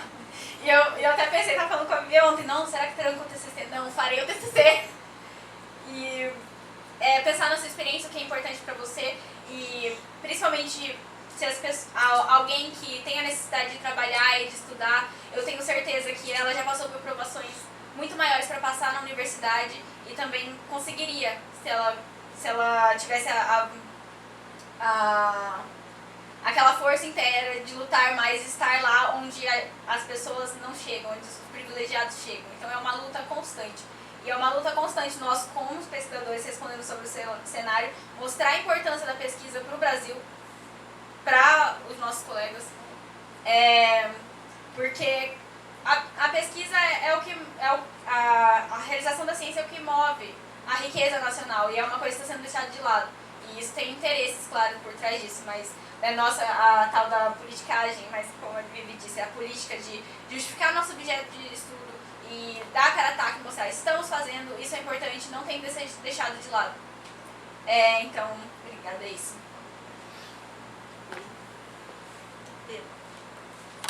Tá comendo. Pedro. Eu tive dito que eu ia falar Tá no som. Eu tinha prometido que eu não ia comentar porque... hoje é o dia deles, né? O professor tem todo o tempo, né, orientador, de falar, mas a sua pergunta me moveu. Eu queria falar algumas coisas. Primeiro eu queria agradecer, né, a vocês. Poucos colóquios, a gente faz colóquio do Lecotec desde 2008, o laboratório está completando 15 anos, mas a gente faz eventos desde 2008. E poucas vezes eu fiquei tão emocionado como eu fiquei hoje, né? Ouvindo vocês falarem, porque... Então, primeiro eu queria começar a agradecer a vocês estarem aqui e tal, e vou explicar daqui a pouco por quê. Queria agradecer a equipe do Lecotec que está organizando a atividade, na liderança da Isabela Covery, que está cuidando disso, ao Paulo e seu nome, e galera do STEP, que está sempre ombro a ombro conosco nessas atividades. Eu começaria com uma frase assim, sabe, Rafael, uma frase em aspas, a pesquisa muda o pesquisador. Um ambiente de pesquisa transforma a pesquisa. E nós juntos mudamos a sociedade. Eu tenho muita convicção nisso. Por que eu estou dizendo isso? E antes de falar por que eu me emocionei com os meninos, eu queria contar a vocês, eu não tive a oportunidade de fazer uma graduação numa universidade pública. Eu tinha 2 empregos para pagar meu curso de jornalismo na PUC de Campinas e eu estudava à noite. Não muito contente de só ser um aluno de sala de aula e para a minha inquietude me moveu a ser vice-presidente do centro acadêmico e depois secretário-geral e presidente do Diretório Central dos Estudantes na época. Mas nesse período eu achava que era muito pouco para alguém que tinha 2 empregos, trabalhava o dia inteiro, tinha que fazer mais, né? Afinal de contas, eu venho de uma família humilde no interior do estado de São Paulo e a faculdade era a grande chance que eu tinha de mudar minha vida. E aí um belo dia eu ouvi falar que existia uma coisa chamada iniciação científica. Menos da metade dos professores que davam aula para mim à época não tinham título de doutor. E, portanto, não tinha iniciação científica. Muito mais para o aluno que estudava à noite numa universidade privada. Aí eu perguntei um dia, comecei a sair da universidade perguntando quem fazia iniciação científica. Tinha uma galera fazendo psicologia, tinha um pessoal que fazia engenharia, não sei o quê. Eu falei, gente, mas eu não entendo nada disso. Na minha faculdade não tinha ninguém. Eu estava no 3º ano de jornalismo e alguém me disse assim, olha, o mais próximo de você, eu soube que faz iniciação científica na Faculdade de Serviço Social. Faz. Tem umas 4 doutoras lá que faz pesquisa. Eu falei, eu vou lá. E fui. Nunca me esqueço. Cheguei com a professora e falou assim, você entende serviço social? Eu falei, tudo. Eu não entendia nada. Você precisa da bolsa? Eu falei, sinceramente, a gente precisa sempre de dinheiro, mas não era bolsa, eu tinha emprego. Eu queria saber como é que fazia. Eu falei, como é que alguém passa pela universidade e não sabe fazer pesquisa? Eu queria saber fazer. E o meu curso no sala de aula não me dava essa oportunidade. Ela falou, sabe, você começa a quarta, tem que vir aqui toda quarta-feira, 10 horas da manhã. Eu falei, gente, meu hora do trabalho. Eu fiz uma loucura para cumprir aquela regra e comecei. Ela falou, mas ela me deu uma pilha de livro da Maria Glória Gon, que hoje é uma grande teórica dos movimentos sociais, era uma professora da Unicamp. Ela falou, você tem que ler todos esses livros e fazer esses fichamentos aqui. Eu falei, gente, fazer pesquisa isso, essas pessoas são tudo doidas, né? Eu vou até morrer para fazer isso. Resumo da ópera. Eu fiquei 1 ano da minha vida fazendo aquilo e, obviamente, aquilo mudou muito para mim. Só que, assim, mais do que cientista, pesquisador, aquilo mudou uma coisa para mim, e por isso que eu me emocionei vendo vocês falarem, que é o seguinte, eu sempre tive uma convicção ética de que na vida, se eu tivesse oportunidade, eu queria dar oportunidade para quem normalmente não tem oportunidade. É assim que eu olho para os alunos do 1º ano de jornalismo, quando eu digo, as minhas vagas para o laboratório sempre são ofertadas primeiro para os alunos do 1º ano. Por quê? Porque ninguém dá vaga para aluno de 1º ano, porque diz que aluno de 1º ano não sabe nada. Não tem vaga de estágio, não tem tudo aquilo, então sempre eu dou oportunidade para os alunos de 1º ano.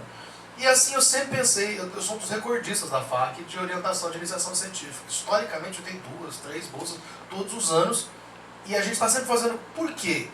E eu ouço um monte de colegas dizendo, Juliano, você orienta doutorado, vários, mestrado, não precisaria orientar iniciação científica, né?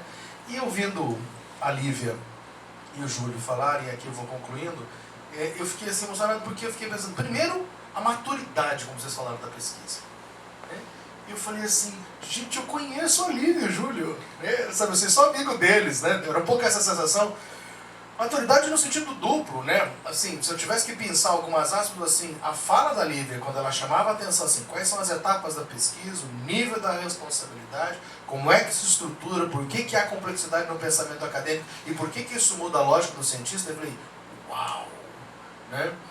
E a hora que o Júlio traz e diz assim, não, a gente tem que discutir uma plataforma de vida da sociedade brasileira, o mundo inteiro está, e isso é uma ferramenta que orienta, né? Eu até achava que quando ele mostrou o videozinho tal, eu me senti desafiado. E a hora que ele vem e puxa e diz assim, porque isso é política pública no Brasil. Porque nós temos que ter isso, ou seja, dá um tom do tipo, não tem cidadania para nós jovens não entendemos como é que isso tudo funciona, e essa é a minha contribuição para mudar isso. Então, não é porque eu tenho um filho que vai fazer 13 anos, joga game o tempo todo, mas porque eu acho que, de fato, nós aqui temos que fazer a diferença. Então, eu acho que o grande sentido de fazer essas pesquisas, porque isso muda para sempre, Lívia. Isso muda para sempre, Júlio. Sabe, Vivi, eu gosto muito dessa ideia, né? No Ecotec já passaram mais de 300 alunos nesses 15 anos, eu sempre gosto dessa ideia de que você nunca sabe como é que aquela semente vai florescer em algum tempo da história. Por isso esse dia para mim é muito significativo. Porque a primeira vez que a gente faz uma conversa, fizemos dentro de eventos maiores, mas assim, parar as atividades do laboratório, chamar um evento para ouvir os alunos de graduação, sabe? Isso é muito significativo, né? Porque sempre tem essa ideia um pouco, às vezes até pedante da universidade, né? Tipo assim, vem o doutor, vocês sabem que está acontecendo um evento paralelo, eu sou vice-coordenador de doutorado, até no evento do outro lado, tem pesquisador de outros países aí, e eu disse a todos eles, falei, eu não vou, eu vou no evento do Ecotec, né? Então assim, aliás, tem alguns professores que queriam estar aqui, mas por dever de ofício estão lá. E eu acho que assim, às vezes a gente tem uma ideia pedante de que só aquelas pessoas muito nominadas, com muitos livros, é que tem coisas interessantes a dizer e nós teremos interesse em ouvir. Tá certo? Que às vezes um jovem da graduação não tivesse o repertório ou tivesse uma densidade. E eu fiquei assim, muito grato com o diálogo. Lamento não só que a gente não tem um auditório lotado, mas lamento profundamente que assim, muitos alunos de graduação não estivessem aqui para ouvir isso, porque, e aí voltando à pergunta da colega que eu achei muito bacana, né? Eu acho que isso é uma oportunidade. Né? Eu gosto muito da ideia de que assim, primeiro eu não vejo desafio para que a gente faça qualquer atividade nesse mundo na graduação. Eu sinto muito quando tudo isso passa, porque a universidade é um dos melhores lugares de se conviver. Sempre o é. Né? Porque eu sempre, durante muito tempo, o Ecotec chegou a ter 30 projetos de extensão universitária, inclusive um projeto famosíssimo, que foi o Toque da Ciência, financiado pelo CNPq, que trabalhava com extensão. E, infelizmente, a política da universidade não tem estimulado muito o desenvolvimento da extensão universitária. Mas a gente tem resistido fazendo pesquisa e dando oportunidade. Então, eu acho que assim, oportunidade tem para todo mundo. O que a Vivi disse, a Lívia falou, e é uma verdade, né? A gente se coloca um conjunto de compromissos, né? Se vocês olharem ao redor, tem uma série de jovens aqui nessa sala que estão no laboratório e que estão trabalhando durante essa apresentação. Estão fazendo texto, estão fazendo postagem, estão fazendo foto, estão registrando. Porque no fundo a gente eu sempre digo assim, gente, essa frase nem é minha, da minha chefe do departamento, mas eu adoro essa frase. Se fosse para ser fácil, alguém já teria feito. Se chegou até nós é porque é a parte difícil. Né? Se fosse fácil, não era para nós. Então assim, a gente assume os desafios de fazer. Então assim, a gente trabalha muito. Então eu sempre digo para alguém que chega lá e digo assim, tu quer fazer a pesquisa? Criatura, aqui a gente trabalha muito. Tem tempo? Né? Então assim, numa boa, vamos levar. E aí o que a Lívia inclusive tocou em duas coisas que eu gosto muito, eu vou fechar, já falei demais. Quando ela chamou a atenção para o seguinte, é um ambiente onde todo mundo ajuda todo mundo. Essa ideia assim, todo mundo colabora. Assim, não precisa estar o professor Juliano, né, ou o professor X ou Y, né, mas tem um colega de graduação com mais experiência ou menos, tem um outro colega do mestrado, outro colega do doutorado, um pesquisador que está visitando o laboratório, enfim, todo mundo troca com quem está ali. Eu gosto dessa ideia de ter um ambiente, porque assim será a vida, né? Então eu acho que foi muito bacana, e aí eu acho que tem oportunidade para todo mundo, eu acho que a questão financeira, ela é um estímulo muito poderoso, muito embora eu não creio que R$400 de fato transforme a vida das pessoas, né? Mas ela é um estímulo, mas eu tenho certeza que o conhecimento sistematizado e o reconhecimento desse conhecimento, que é o que eles estão fazendo agora, publicando os resultados da pesquisa deles, muda completamente a tua trajetória. Sem falar que te abre 1000 janelas e 1000 portas quando você pensa no mestrado, no doutorado, em outros movimentos que você queira fazer na tua vida, mesmo no mundo profissional. Né? A maneira como o mundo profissional te percebe é assim, muda o texto, muda o discurso, muda o repertório daquelas pessoas que se debruçaram sobre coisas, porque às vezes eu acredito que eles enfrentaram literaturas nesse último ano que eles talvez não leriam durante a graduação. Isso é muito legal, né? Às vezes coisas que falam assim, nossa, é um saco, eles passam horas lendo aquelas coisas, às vezes falam assim, meu Deus, mas também teve, eu acredito que tenham havido coisas que foram extraordinárias. Mas era um pouco isso, eu queria comentar com vocês, falar dessa possibilidade, voltar. Alguém quer fazer pergunta, gente? Aproveitem. Dúvidas, inquietudes? Você tinha uma função. Nossa, Pedro! Eu tava passando o slide. Eu queria saber, tanto da Lívia quanto do Júlio, qual foi a parte mais legal de fazer a pesquisa.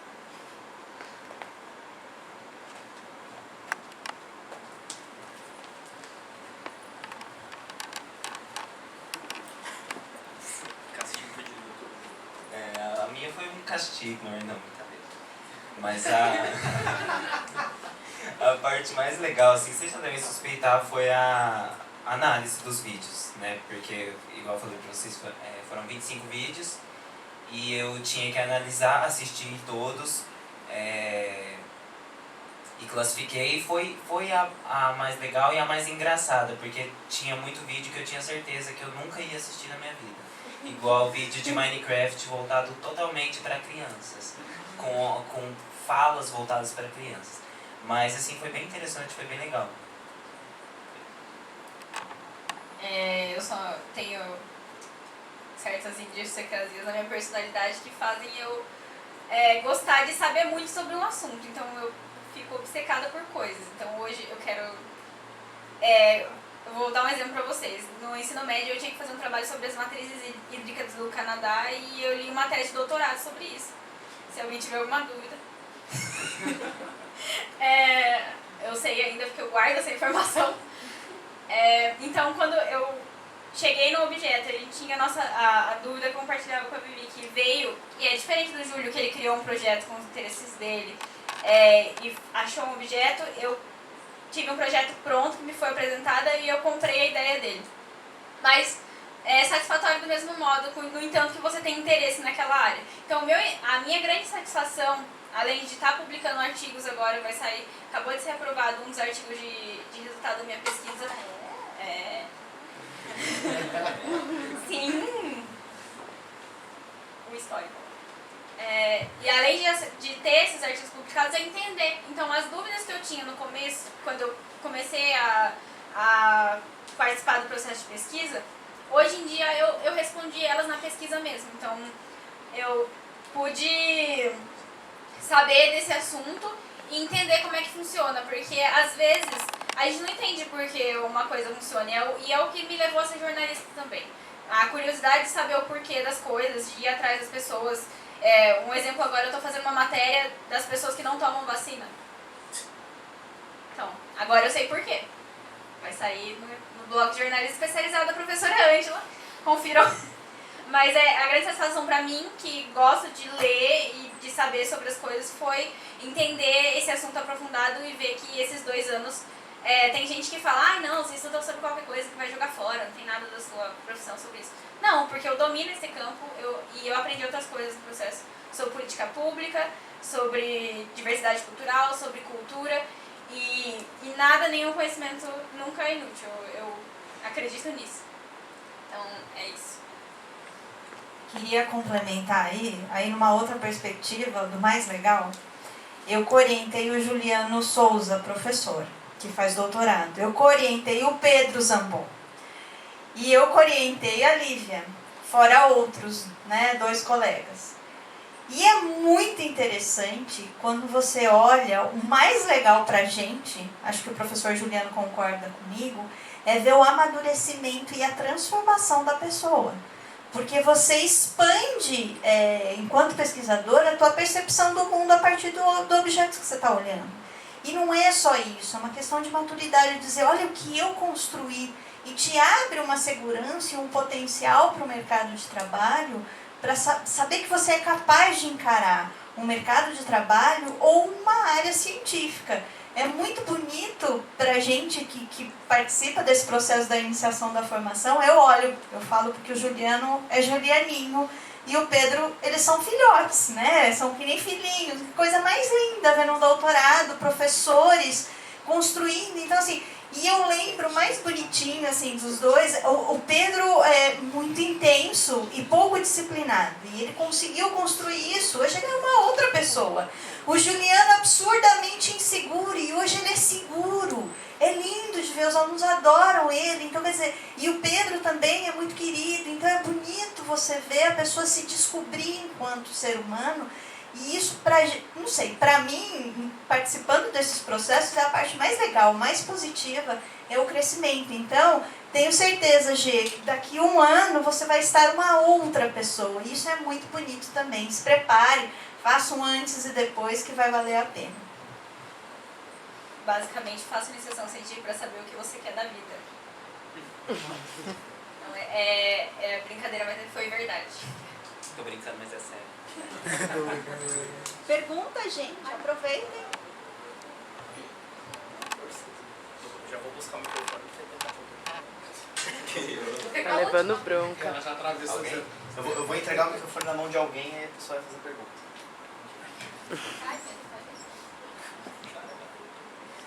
Nada. Eu só queria fazer uma observação. Era legal a iniciação científica do Júlio, que você entrava no laboratório e ele tava no YouTube com o foninho. Ele falava assim, tá procrastinando, né? Não, eu tô pesquisando. Às vezes eu tava É igual quem pesquisa cachaça e vai pro bar, né? Quem sabe que a Unesp aqui, em Jaboticabal, tem um maior centro de referência em pesquisa de cachaça.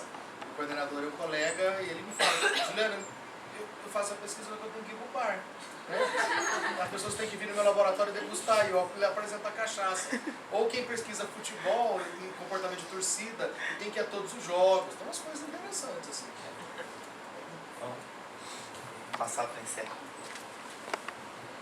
Bom, no adiantado da hora aqui, eu queria agradecer a todos pela presença.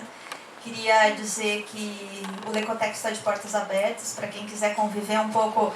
Agora a Lívia está encerrando, passando aí a tarefa para a Giovana. Então, quem quiser conversar com a Giovana, que está começando, e o Júlio, que tem aí a condição já, e todos nós, membros do Lecotec, estamos abertos para o diálogo, para dúvidas, para interesses de vocês sobre o tema. E dizer a vocês que assim, a pesquisa científica ela tem algo de muito incrível, que é a possibilidade da gente pegar algo que a gente ama e oferecer para o mundo uma percepção que ainda não foi dada, ou uma percepção de uma maneira diferente. Então, é bonito você observar resultados disso. Então, a dica que eu dou a vocês é, eu gosto muito de um tema, como que eu começo a pensar nele para chegar em condições de conversar com o professor? Bom, a dica é, procure artigos científicos que são mais fáceis de serem lidos do que livros e teses e dissertações. Procurem os artigos científicos, leiam um resumo do artigo científico, veja se aquele artigo científico interessa você dentro do seu objeto. Interessou? Vai lá e dá uma lidinha na conclusão. Gostou? Achou interessante? Leia o artigo inteiro. Pegue os referenciais teóricos que tem naquele artigo e fique atento para eles, porque você vai ler outros artigos e vai perceber que autores se repetem na citação, que foi o que a Lívia encontrou. Esses são os referenciais teóricos mais citados daquela área. Então você começa lendo aquele pessoal. Se você está inseguro e você não tem a mínima noção teórica para chegar para um professor e conversar, isso é o que você consegue fazer na autossuficiência, para minimamente chegar para um professor. Mas, eu queria começar já a perguntar. Vai na coragem, que aí o professor te manda fazer o mesmo caminho, né? Foi assim que começamos. Então, é essa a dica que eu deixo a vocês. Se vocês têm disposição, se vocês têm coragem, se vocês têm paixão e gostam de ler, são caminhos muito bons para a iniciação científica. E o Lecotec está de portas abertas aí para partilha com vocês nesse processo. Queria agradecer muito a oportunidade de estar aqui.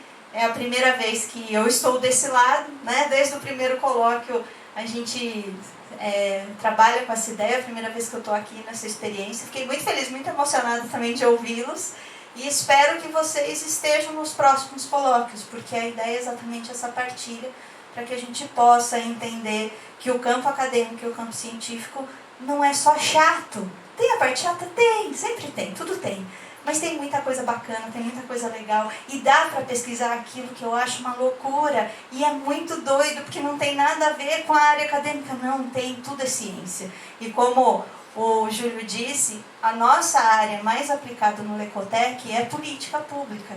E tudo é política. Então dá para a gente fazer coisas muito bacanas, tá? E aí, o professor Juliano, nosso grande condutor nessa jornada aí, e o professor Dino, como vice-líder do laboratório também, é uma pessoa muito querida, que vale a pena ter contato. Então, muito obrigada, desejo a vocês uma ótima noite, sucesso e que tenhamos semeado pequenas sementes aqui para criar futuros pesquisadores e grandes profissionais para o mercado, para o mundo e para a ciência, para um mundo melhor. Obrigada, viu? Boa noite a todos. Eu queria aproveitar e agradecer, não te agradeci, gente, sempre a parceria de vocês é incrível, do STAEP, obrigada. E obrigada, galera do Lecotec que fez esse evento acontecer, no laboratório, sempre incrível, uma equipe maravilhosa. Vocês veem que a gente fala com amor da equipe, porque a gente tem amor uns pelos outros. Então, obrigada, gente, de coração por todos vocês, e hoje vocês fizeram parte do nosso laboratório. Muito obrigada.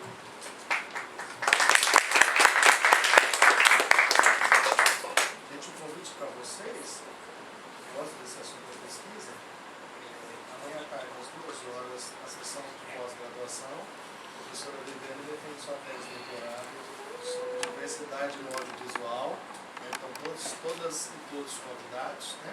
E sigam fazendo. Vai ter que ir pro Guilherme lançar tese, viu? Hã? Vai ter que ir pro Guilherme lançar tese. Obrigada. Só chega lá, bota o pé na porta. E senta no chão. Com a quantidade de gente que... Senta na...